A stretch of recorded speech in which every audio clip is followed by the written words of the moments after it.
I'm way too burned out to exercise. I'm too burned out to get my house organized. I'm too burned out to, you fill in the blank. How many times have you found yourself feeling too burned out to do life? As a high performance coach, the most common thing my clients tell me is that they're too burned out to take the steps necessary to do the work to create an exceptional life. They're too burned out to write that book, to work towards their dreams, to live their passion, to fill their bucket list. Imagine my delight when I read that the World Health Organization proclaimed in 2018 burnout as a legitimate medical diagnosis. Finally, I thought, a real diagnosis that explains why so many of my clients feel trapped in a cycle of joyless living that impacts not only their creativity, but their physical vitality. When I read the full description from the World Health Organization, which said that burnout is related to employment issues, applies only to work-related circumstances, and shouldn't be applied to other life situations, I was confused. This didn't match what was happening with my clients at all. Most of my clients didn't hate their jobs. They didn't feel overworked, and they certainly weren't underpaid. In fact, many of my clients really loved their work, but they felt exhausted and burned out because of underlying patterns of self-sabotage linked to traumatic events from their past. This started me exploring the question, what if the real cause of burnout isn't overworking, low pay, or hating your job, but unresolved trauma? I decided to survey the people who subscribed to my weekly newsletter. I sent out the survey to about 20,000 people, and approximately 1,000 people filled it out. Now, obviously, this wasn't a scientifically targeted random group. This was a group of self-selected people who were interested in high-performance living and who liked my writing and my work. 97% of the survey participants described themselves as having low self-worth. 92% described themselves as having experienced some sort of trauma, and 87% reported themselves as being burned out. Some of them so burned out, they literally couldn't go to work. According to the Harvard School of Public Medicine, unresolved trauma is a significant cause of low self-worth and motivational dysfunction, something my survey seemed to bear out.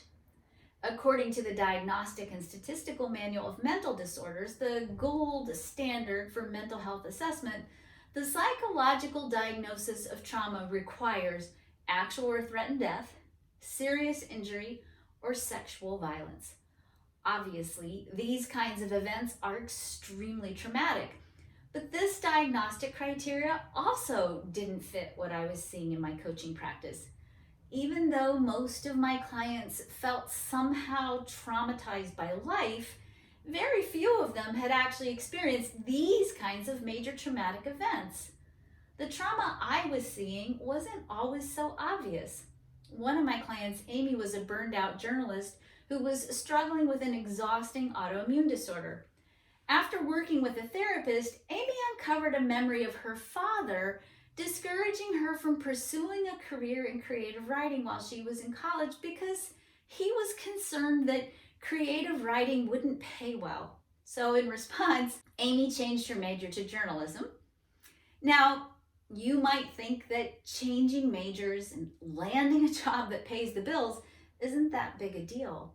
But Amy lost her sense of value around the one thing that she perceived was her greatest gift, her creative writing ability. Eventually, this sense of loss deeply hurt her career and ultimately took a toll on her physical health.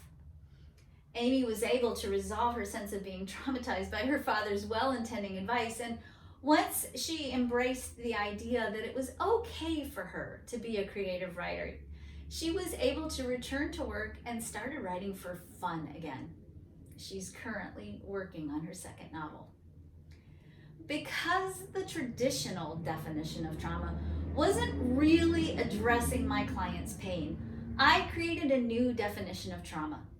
Based on my research, my definition of trauma gives us a better way to get to the root cause of burnout and gives us a broader base from which to tackle healing the relationship between trauma and burnout.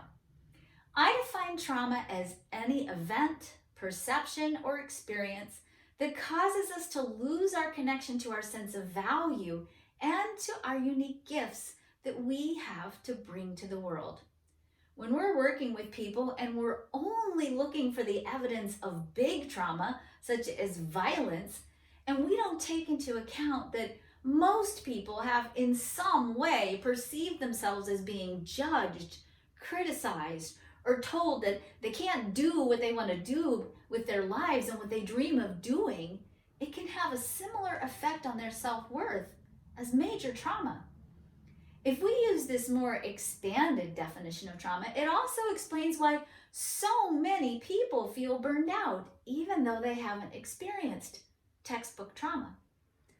One of my clients, Mark, was a businessman who had a terrible fear of failing. Mark's father had been a very successful businessman and also deeply critical of his son growing up. Mark, who in spite of being very capable and brilliant in his own right, kept sabotaging his success.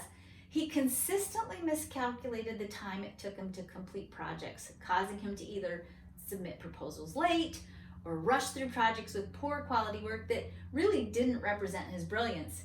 He eventually was so exhausted from this self-generated chaos that he completely stopped trying to work at all. When we explored this pattern of failure, we discovered that Mark's bad time management skills were actually a way of controlling his crippling fear of failure rooted in the trauma from his hypercritical father. If he could basically fail in advance, then he didn't have to take the risk of discovering that his best effort wasn't good enough. Once Mark healed his trauma from being criticized and judged by his father, he was able to really express his own talents and define success on his own terms. Trauma doesn't only make becoming successful a struggle, it creates a stress response in the body, causing the body to produce the hormone cortisol, putting the body in a state of chronic fight or flight and at risk for many other health issues. I'm in the middle of researching the relationship between trauma, elevated cortisol, and resiliency. It's my hypothesis that high cortisol levels make it difficult to bounce back from the twists and turns that life inevitably throws at us, making us less resilient. I assess resiliency using a scale that includes 9 core characteristics called the resiliency keys. 8 of these keys, including your sense of self-worth, your sense of empowerment, and your sense of lovability, need to be functioning at a high level in order for you to experience the 9th resiliency key, vitality. Vitality is having the energy to take action and to be able to do what you need to do in life. When you have low vitality, it's hard for you to do things like keep your house in order, exercise, or buy and cook healthy food. It's even harder to do those things that give your life meaning, like writing a book, contributing to society, pursuing your passion, or checking things off your bucket list. When you can't access your vitality, you burn out.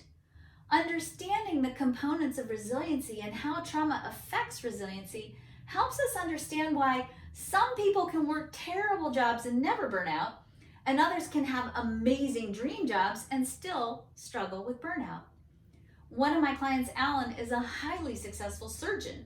He owns several medical technology patents, lives in a large mansion in a thriving metropolitan area, sets his own hours, works about 20 hours a week, and receives an enormous amount of respect and acknowledgement for his job. Yet, when I first met Alan, he reported himself as being burned out. He gave himself a very low vitality score on the resiliency key scale. He was struggling to even get out of bed in the mornings, and he developed a strong coffee addiction just to help him stay alert during surgery. Alan had gone through a very contentious breakup of a business partnership that had really left him doubting his worthiness of having success. When we worked on restoring his sense of self-worth, his vitality returned, and he was able to reclaim his normal state of productivity. Not only was he able to get back to his normal, vibrant self, with a new sense of self-worth, the quality of his relationships improved. He's now happily married with a brand new wife and a brand new baby daughter. If we're not helping people heal from everyday trauma and only focusing on extreme trauma, we're not only missing the boat on how to help people tap into their ability to fulfill their life's potential, we're actually limiting the chances that we can find the solutions to the challenges facing humanity today. People who are burned out and have high levels of cortisol are more reactive and less creative. High cortisol levels put the body in a chronic state of fight or flight. And when your body's in a constant survival mode, it physiologically shuts down the more creative parts of your brain. You don't need those parts of your brain when you're running from a bear or fighting for your life. When we feel vital, we can access a more expansive brain state that makes us more creative. We're better able to find groundbreaking solutions to problems. Without this kind of creativity, we never would have gone to the moon, had light bulbs, or discovered electricity. A world facing issues of sustainability, equitability, and other challenges such as global warming and finding a vaccine or a cure for a virus needs healthy, creative people in order to access the elegant solutions necessary to peacefully resolve the challenges facing humanity today. Burnout accounts for an estimated $125 to $190 billion in healthcare spending, according to an article published in the Harvard Business Review. The number of people reporting themselves as burned out is on the rise every year. If the root cause of burnout is not work-related issues, as the World Health Organization suggests, but rather unresolved trauma, we're tackling this debilitating and costly syndrome the wrong way. Getting a better job won't help. Most of my clients are white, middle-class people who want to improve their performance in life. If these people are feeling traumatized because somewhere in their life they got disconnected from their value, imagine what it must be like for people who face the daily impact of things like institutionalized racism, who don't feel safe driving in their cars or walking through certain neighborhoods or going to school. When people lose touch with their sense of value and the gifts that only they can bring to the world, not only do they suffer, we lose the potential that the person whose destiny it is to find the solutions to the challenges facing the world today might never get to tap into that destiny because of trauma. We must ask the question, what exactly is causing so many people to experience burnout? And we've got to do better research to understand the relationship between unresolved trauma and burnout. We're going to have to start looking at serious sources of trauma, including things such as institutionalized racism, which can cause an entire group of people to lose connection with their value and to the unique gifts that only they can contribute to the world. We need to find a better way to heal the root causes of burnout. And we need to explore which groups of people in our society are being disproportionately traumatized by racism, sexism, gender bias, and other divisive behaviors and policies so that we can change our actions and lift all of us up to the same degree of vitality and creativity. You never know who might be carrying the next elegant solution to the world's challenges. And the world needs all the help it can get.